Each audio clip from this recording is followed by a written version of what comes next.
देखिए आपका जो टॉपिक चल रहा था, आपका टॉपिक था ग्रीन्स, गॉसिस और स्टोक्स थ्योरम, राइट। हमारा क्या है कि ग्रीन्स और आपका गॉसिस थ्योरम आपका हो चुका था, ठीक। आपका जो स्टोक्स थ्योरम था वो नहीं हुआ था, ठीक है ना। सबसे पहले तो हमें इस बात का पता होना जरूरी है कि आपका स्टोक्स थ्योरम क्या काम करता है, या स्टोक्स थ्योरम को आप किस तरीके से सॉल्व करते हैं। बात क्लियर है। सबसे पहला काम आपका यह है कि जो हमारा स्टोक्स थ्योरम है वो आपका कर्व इंटीग्रल को सरफेस इंटीग्रल में चेंज करता है। बात क्लियर है। अब सरफेस इंटीग्रल और कर्व इंटीग्रल में क्या डिफरेंस होता है भाई? जो आपका कर्व इंटीग्रल है उसका मतलब है वन टाइम इंटीग्रेशन, और जो आपका सरफेस इंटीग्रल है उसका मतलब है आपका सेकंड टाइम इंटीग्रेशन। बात क्लियर है। और फिर एक आता है आपका वॉल्यूम इंटीग्रल, जिसे हम वहां यूज करते थे जब गॉसिस डाइवर्जेंस थ्योरम को हमने पढ़ा था, तो वहां हमने वॉल्यूम इंटीग्रल को भी पढ़ा था। बात क्लियर है। तो वॉल्यूम इंटीग्रल का मतलब यह था आपका कि उसका इंटीग्रेशन था थ्री टाइम इंटीग्रेशन। बात क्लियर है। तो हम स्टोक्स थ्योरम को पढ़ते हैं। जब आपका क्वेश्चन उठता है एमसीक्यू में, केवल कभी कभी यही पूछ लेता है आपसे कि which is a formula of Stokes theorem, Stokes theorem का कौन सा फॉर्मूला है इनमें से, तो आपको एक सही वाला टिक करना है। जो कर्व इंटीग्रल को सरफेस इंटीग्रल में चेंज कर रहा होगा वो आपका स्टोक्स थ्योरम का फॉर्मूला होगा। बात क्लियर है। ठीक, देखिए कैसे।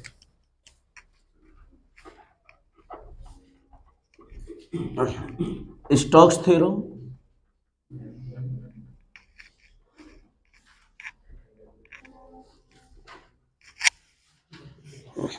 ठीक, यानी कि फॉर्मूला है आपके पास curve integral vector F dot vector D R equal to surface integral curl F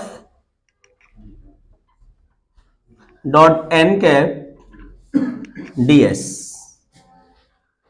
बात क्लियर है। तो मैं देखो यही समझा रहा था, यह है कर्व इंटीग्रल, इसका मतलब है वन टाइम इंटीग्रेशन, ठीक। यह है आपका सरफेस इंटीग्रल, सरफेस इंटीग्रल का मतलब यह है आपका सेकंड टाइम इंटीग्रेशन, मतलब डबल टाइम इंटीग्रेशन। इस तरीके से करके पहले इसे सॉल्व करेंगे फिर इसे सॉल्व करेंगे, तो दो बार सॉल्व करना है या नहीं करना है। और कर्व इंटीग्रल का मतलब क्या है? केवल सिंगल टाइम इंटीग्रेशन करा देना है हमें। बात क्लियर है। अब क्वेश्चन आते हैं दो तरीके से। एक तो सीधा सीधा इस तरीके से क्वेश्चन आएगा आपके पास कि आपको स्टोक्स थ्योरम का यूज करते हुए उसे प्रूफ करना है। दूसरे तरीके से आपका इस तरीके से आएगा कि वो वेरीफाई कराएगा आपसे स्टोक्स थ्योरम। जब वेरिफिकेशन की बात करेगा स्टोक्स थ्योरम में, तो आपको करना होता है कि जो कर्व इंटीग्रल है आपका इसे भी सॉल्व करना है, और जो आपका सरफेस इंटीग्रल है इसे भी सॉल्व करना है। बात क्लियर है। और सीधा जब क्वेश्चन आता है आपका कि साहब आपको स्टोक्स थ्योरम का यूज करना है, तो उस केस में हम इससे कंपेयर करा के वेक्टर एफ निकालते हैं। जो वेक्टर एफ आएगा फिर इधर फॉर्मूले में पुट करते हैं, उसका फिर कर्ल एफ निकालते हैं। कर्ल एफ निकालने के लिए मैंने आपको बता रखा है, इससे पहले वाली सारी वीडियो में मैंने खूब आपको कर्ल एफ सॉल्व करना सिखाया था कि जब आपके पास कर्ल एफ की बात करेगा तो वहां करते हैं डेल क्रॉस वेक्टर एफ। बात क्लियर है। किस तरीके से करते हैं, क्वेश्चन लिखिए देखो।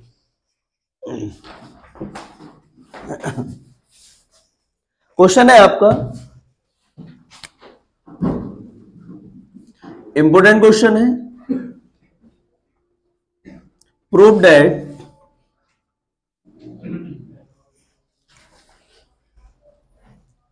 Curve integral vector r dot vector D R equal to 0। यह प्रूफ करना है आपको इसके अंदर। बात क्लियर है। आप सबसे पहला काम क्या करेंगे? सबसे पहला काम यह करेंगे कि आप इसका एलएचएस लेंगे।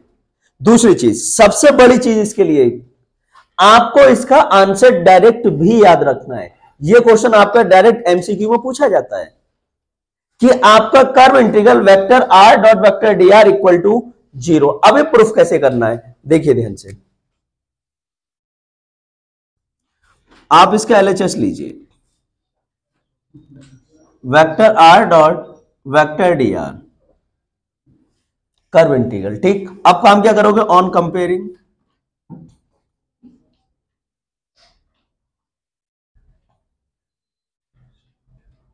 किसके साथ कंपेयर कराएंगे कि C vector F dot vector D R. तो वेक्टर एफ की वैल्यू कितनी है यहां से,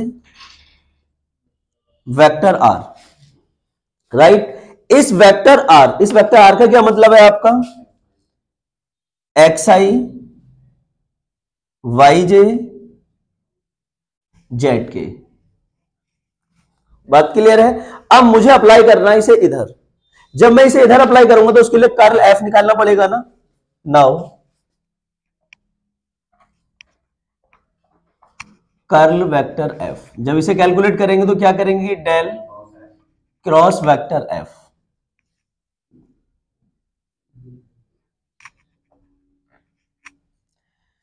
जब आप डेल क्रॉस एफ करेंगे तो इस डेल को हम किस तरीके से लिखते हैं, del over del x, del over del y, del over del z. अब जो वेक्टर एफ है, वेक्टर एफ में आई जे के कोफिशिएंट को लिखेंगे हम, तो ये एक्स, ये वाई और ये आपका जेड।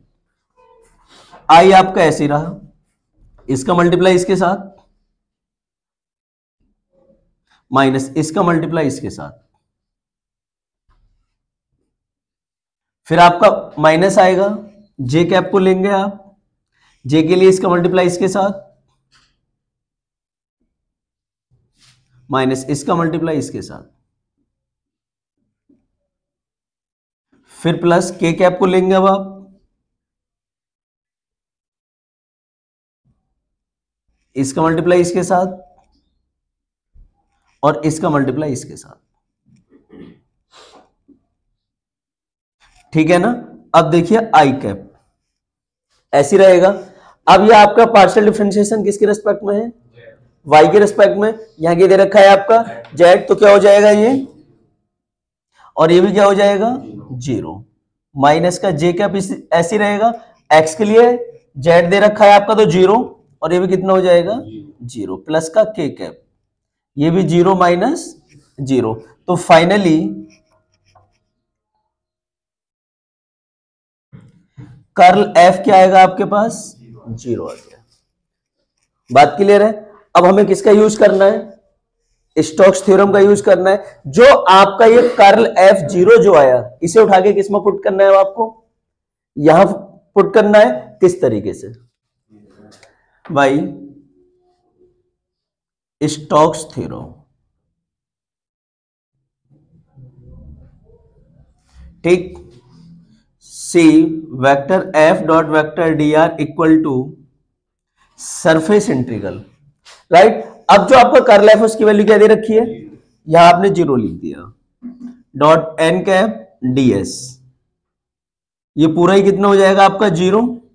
अब जीरो का इंटीग्रेशन कराएंगे तो क्या आएगा, जीरो। और हमें यहां क्या प्रूफ करके लाना था कि vector r dot vector D R किसके बराबर होना चाहिए, जीरो के। तो vector r dot vector D R किसके बराबर आ गया आपका, जीरो के इक्वल। बात क्लियर है ना सबको। देखो मैंने आपसे कहा था कि दो टाइप के क्वेश्चन होंगे, एक वो क्वेश्चन कि जिसमें सीधा सीधा कहेगा कि स्टोक्स थ्योरम का यूज करना है आपको, तो यूज इस तरीके से करना था। बात क्लियर है। दूसरा क्वेश्चन इस तरीके से मिलेगा कि आपसे स्टोक्स थ्योरम को वेरीफाई कराएगा। जब आपसे स्टोक्स थ्योरम को वेरीफाई कराएगा तो फिर हमें काम क्या करना होता है, उसे टू साइडेड सॉल्व करना है। इट मींस ऐसे कह सकते हो कि एलएचएस और आरएचएस को कैलकुलेट करना है मुझे उसके। बात क्लियर है, किसी को कोई प्रॉब्लम। देखो जो एक्सप्लेनेशन आपको इस चैनल पे मिलेगा ना किसी भी क्वेश्चन का, वो आपको किसी चैनल पे नहीं मिलेगा। कोई भी आपका टॉपिक है, अगर कोई भी बात आपको समझ नहीं आती है तो आप उस चीज को कमेंट बॉक्स में डाल के मुझे इस चीज को बता सकते हैं कि इस टॉपिक की वीडियो आप दोबारा बनाएं या इसमें और ज्यादा से ज्यादा क्वेश्चन कराएं, या एक्सप्लेनेशन क्वेश्चन के हिसाब से अभी और कम है, आप उसके बारे में और ज्यादा एक्सप्लेनेशन देने की कोशिश करो। पहली चीज तो आपको जरूरत ही नहीं पड़ेगी, हर चीज का एक्सप्लेनेशन में अगर क्वेश्चन में नहीं होता है तो मैं उसे अलग से समझाता हूं। बात क्लियर है ना, नोट कर लो।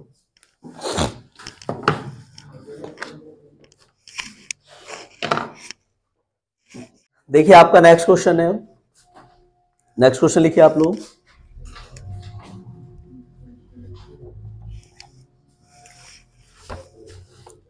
evolute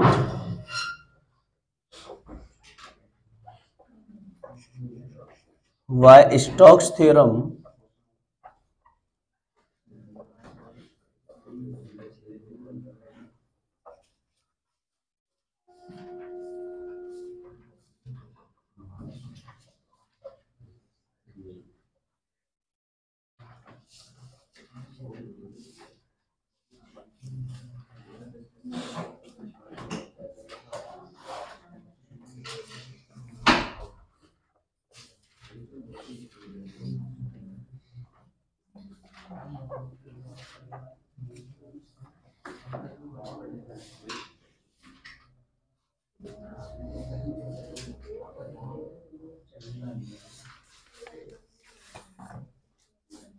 देखिए आपके पास सिंपल सा क्वेश्चन है बिल्कुल। Evaluate by Stokes theorem, function दे रखा है, आगे कहता है कि where C is curve X square plus Y square equal to 1, Z equal to आपका वाई स्क्वायर दे रखा है। बात क्लियर है। सबसे पहला हम काम क्या करेंगे, इसमें हमारे पास गिवन है, क्या गिवन है कि कर्व इंटीग्रल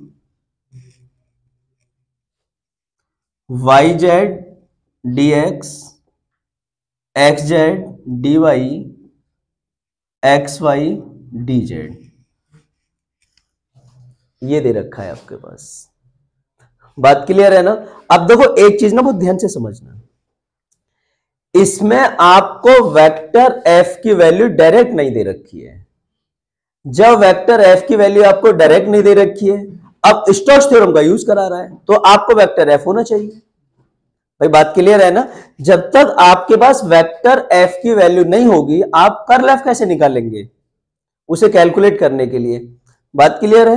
तो हम काम क्या करेंगे कि सबसे पहले जो आपके पास ये दे रखा है, आप इससे वेक्टर एफ की वैल्यू बनाइए।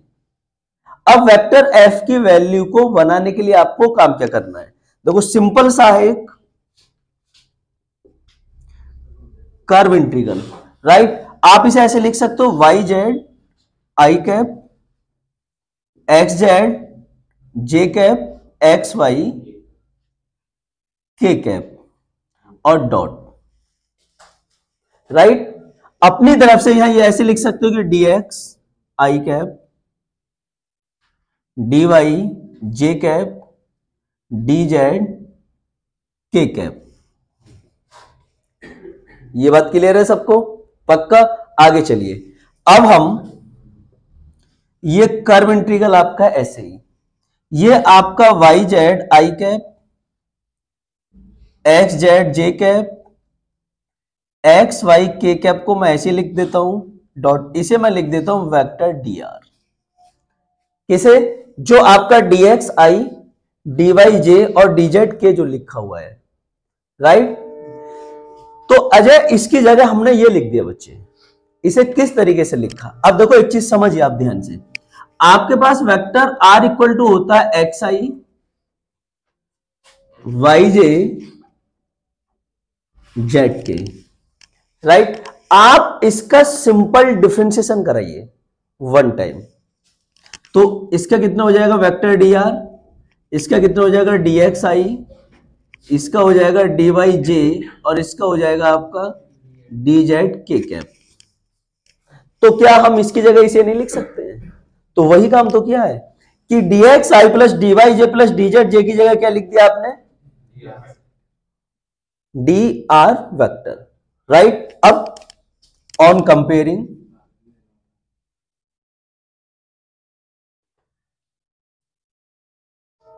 कंपेयरिंग किसके साथ कराएंगे,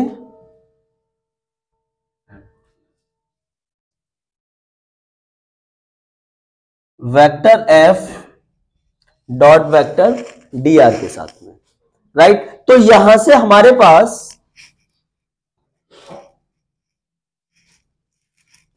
वेक्टर एफ की वैल्यू है y z i cap z x j cap x y k cap, ये वेक्टर एफ है। अब मुझे पता है कि स्टोक्स थ्योरम के जब फॉर्मूले का यूज करना है तो उसमें क्या निकलेगा आपका कर्ल एफ, तो उसके लिए हमें वेक्टर एफ की वैल्यू मिल चुकी है ऑलरेडी। बात क्लियर है। अब मुझे यहां से इसका क्या निकाल देना है, कर्ल एफ। तो कर्ल एफ की वैल्यू को देखना है हमारे पास क्या आती है। ठीक, देखिए कैसे,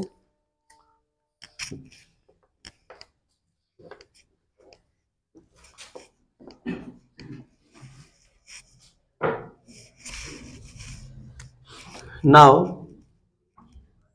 कर्ल एफ, कर्ल एफ के लिए क्या काम करेंगे हम, i cap, j cap, k cap. देखो कर्ल एफ को पहले हमें लिखना था del cross vector f, right. हमने डेल क्रॉस वेक्टर एफ ना लिख के सीधा उसका क्या बना दिया, डिटर्मिनेंट बना दिया। क्योंकि हर क्वेश्चन में हमें पता है कि कर्ल एफ को जब आप कैलकुलेट करेंगे तो डेल क्रॉस एफ ही करना होता है, तो हमने सीधा उसका डिटर्मिनेंट में ब्रेक कर दिया है, राइट। तो इसे कैसे करेंगे आप, डेल ओवर डेल वाई और del over del z. F की लिए वैल्यू यहां से आएगी y z, z x, x y. बात क्लियर है। अब इसे सॉल्व कर लीजिए आप, इसकी मल्टीप्लाई इसके साथ, माइनस, फिर जेड एक्स, फिर माइनस जे, इसकी मल्टीप्लाई इसके साथ,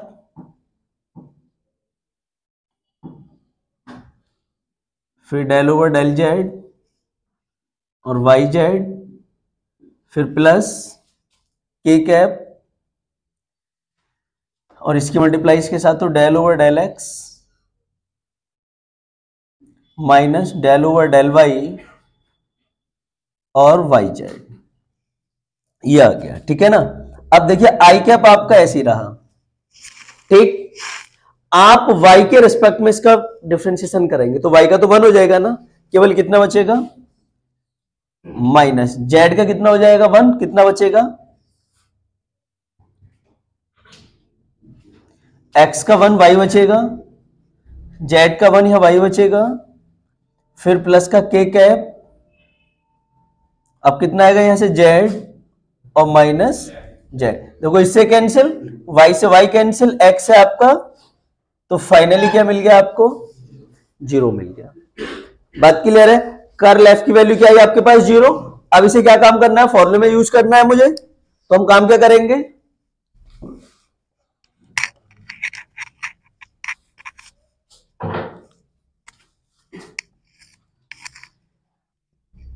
वाई स्टोक्स थ्योरम।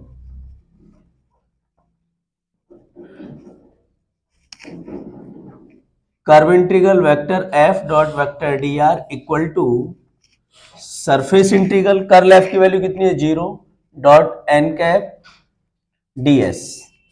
तो सब इसका इंटीग्रेशन कराएंगे तो कितना हो जाएगा भाई, 0 हो जाएगा या नहीं हो जाएगा। और ये हमें क्या करना था, इसमें प्रूफ करके लेके आना था, या ये कह लो इसकी वैल्यू को हमें क्या करना था, फाइंड आउट करके लेके आना था। बात क्लियर है। तो देखो आपको क्वेश्चन को करते हुए दो बातों को अच्छे से ध्यान रखना है कि कर्ल एफ को कैसे कैलकुलेट करना है। जब कर्ल एफ को आप कैलकुलेट करेंगे तो आपको उसका डिफरेंशिएशन गलत नहीं कराना है किसी भी हाल में। दूसरी चीज सबसे पहले आपको यह पता रहना चाहिए कि जब वो स्टोक्स थ्योरम की बात करेगा तो स्टोक्स थ्योरम के लिए उसका फॉर्मूला क्या होगा। बात क्लियर है। तो देखो हमने सबसे पहले आपको क्या टॉपिक कराया था, फिर रिमाइंड कराते हैं एक बार, गॉसिस डाइवर्जेंस थ्योरम। उसके बाद क्या कराया था आपको हमने, ग्रीन्स थ्योरम। और फिर सबसे लास्ट का टॉपिक क्या था आपका, स्टोक्स थ्योरम। बात क्लियर है ना। तो यही हमारे जनरली जो क्वेश्चन होते हैं आपके स्टोक्स थ्योरम वगैरह से, इसी टाइप के आपसे क्वेश्चन पूछे जाते हैं। तो आपको इन्हें बहुत अच्छे से पढ़ना है, ठीक। और चैनल को ज्यादा से ज्यादा क्या करना है भाई, लाइक और सब्सक्राइब करना है। बात समझ आ रहा है। मैं आपको देखो फिर अपनी बात रिपीट करता हूं, हर टॉपिक में आपको एक्सप्लेनेशन इस तरीके से मिलेगा कि आपको किसी चैनल पे इसका एक्सप्लेनेशन नहीं मिलेगा जिस टॉपिक को हम पढ़ाएंगे। बात क्लियर है। अगला जो आपका टॉपिक होगा उसकी वीडियो आपको कल मिलेगी। एक बहुत इंपॉर्टेंट टॉपिक होगा, नाम मैं अभी बता देता हूं उसका। आपके कल जो टॉपिक होगा वो टॉपिक होगा आपका इनडिटरमिनेट फॉर्म, ठीक। बहुत पूछा जाता है इससे आपका इनडिटरमिनेट फॉर्म से आपके एमसीक्यू डायरेक्ट पूछे जाते हैं, और हम आपको यह भी सिखाएंगे उस वाली वीडियो में कि आप उसके सीधे आंसर पे कैसे पहुंचेंगे, बिना सॉल्यूशन के आप सीधे उसके आंसर पे किस तरीके से पहुंचना है। क्योंकि जो अब आपका पैटर्न है सब्जेक्टिव से हटके कैसा हो गया है, अब ऑब्जेक्टिव हो गया है। बात क्लियर है? हाँ, अब सारा ही टॉपिक अब आपको जो करना है, यूनिवर्सिटी ने जो आपको नया सिलेबस जो जारी किया है न्यू एजुकेशन पॉलिसी के अकॉर्डिंग, उसमें यह है कि अब आप एमसीक्यू पेपर ही अटेम्प्ट करेंगे। बात क्लियर है ना? जो आप फाइनल एग्जाम में बैठेंगे वहां 75 आपको एमसीक्यू सॉल्व करने हैं। पेपर आता है आपके 100 क्वेश्चन का और 75 क्वेश्चन आपको उसमें से सॉल्व करने हैं। बात क्लियर है ना? तो बस आप चैनल को ज्यादा से ज्यादा लाइक और सब्सक्राइब करते रहिए, इसमें कंजूसी नहीं करनी है आप लोगों को, ठीक है ना?